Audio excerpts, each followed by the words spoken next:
आज रविवार की बैठक लगभग 1 महीने बाद हो रही है।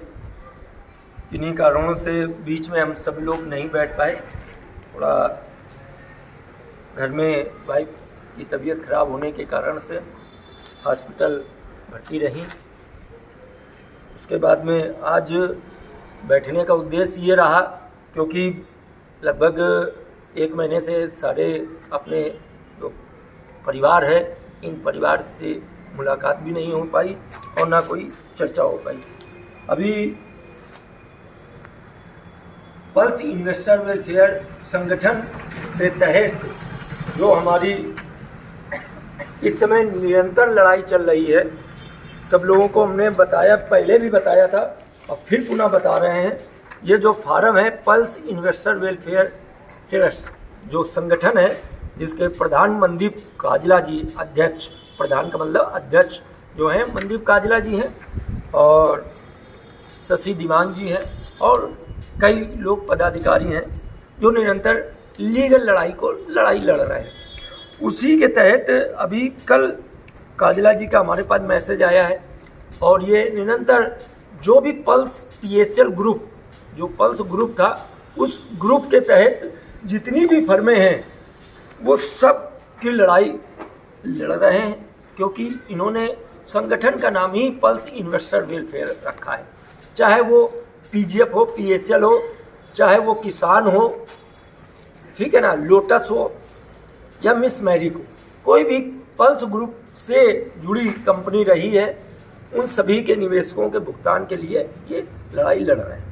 उसी के तहत कल इन्होंने कुछ दिन पहले कुछ एफआईआर कराई थी, जिसका इन्होंने जिक्र किया है। एफआईआर नंबर है 166/2025, माने सन 2025 में एफआईआर नंबर 166 के आईओ श्री हनुमान जी हैं, उनके द्वारा एफआईआर हुई है। और जो निवेशक थे लोटस सोसाइटी के, उस सोसाइटी के तहत जिन लोगों ने एफआईआर किया था, उसके संबंध में लोटस जो कंपनी है, उनके डायरेक्टरों ने पेमेंट के लिए हामी भर दी है और भुगतान के लिए तैयार हो गए।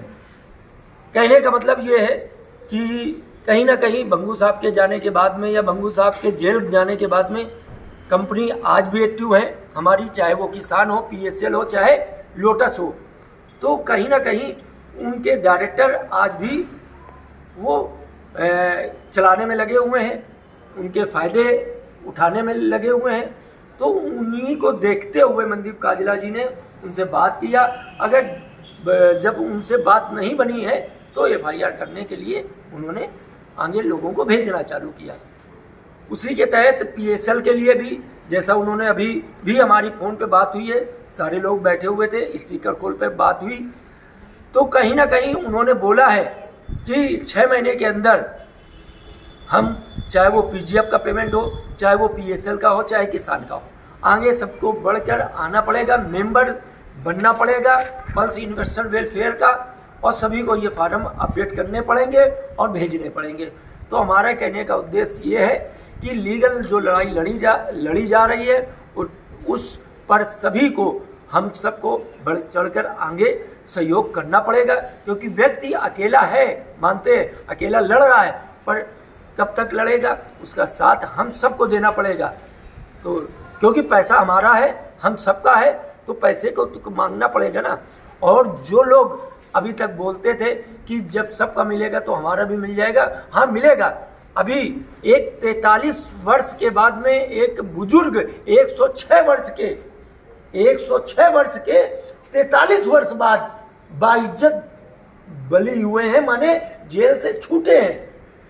तो वैसे ही हमारा भी भुगतान होगा अगर हम लोग घरों में बैठे रहे और इस सहारे बैठे रहे कि जब सबका मिलेगा तो हमारा भी मिलेगा।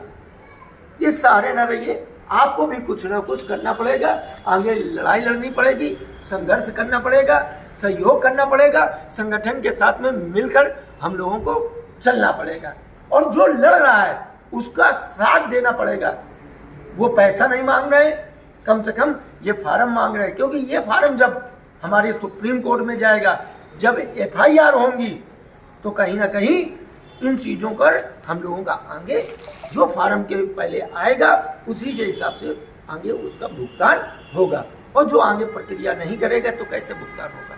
तो इसलिए सभी लोग घरों से बाहर निकलकर इस फार्म को भरिए, और भरने के बाद में इनको ऊपर तक पहुंचाने का कार्य किया जाएगा, और जो भी मदद हो वो मदद की जाएगी, तभी कुछ हो सकता है। अन्यथा अगर घर में बैठे रहोगे तो कुछ नहीं हो सकता है। हम सभी अपने ग्राहकों से यही निवेदन करना चाहते हैं कि संख्या बल बढ़ाइए, घरों से निकलिए और उस व्यक्ति तक पहुंचने का प्रयास कीजिए जो व्यक्ति अभी तक हमारे सोशल मीडिया के माध्यम से अगर वो फार्म नहीं भर पाया है, जो जानकारी नहीं मिल पाई है, उन तक वो जानकारी दी जाए। धन्यवाद। विकास त्रिपाठी, कानपुर से। आज रविवार की बैठक करने का यही उद्देश्य रहता है कि जो भी जानकारी हो हमारे पास वो आप तक पहुंचाई जाए, पर बैठक में आने की प्रक्रिया कीजिए, क्योंकि अगर बैठक में नहीं आएंगे तो आगे कैसे आगे ये संघर्ष चलेगा। ये विचारनीय है और सोचनीय है, और इसको सोचिए, विचार कीजिए। धन्यवाद। हमारे सतीश शर्मा जी हैं क्योंकि वीडियो बना रहे हैं, और बाकी सभी लोग बैठे हुए हैं तो वो लोग तो नजर आ ही रहे हैं। सभी को जय हिंद, जय भारत, जय।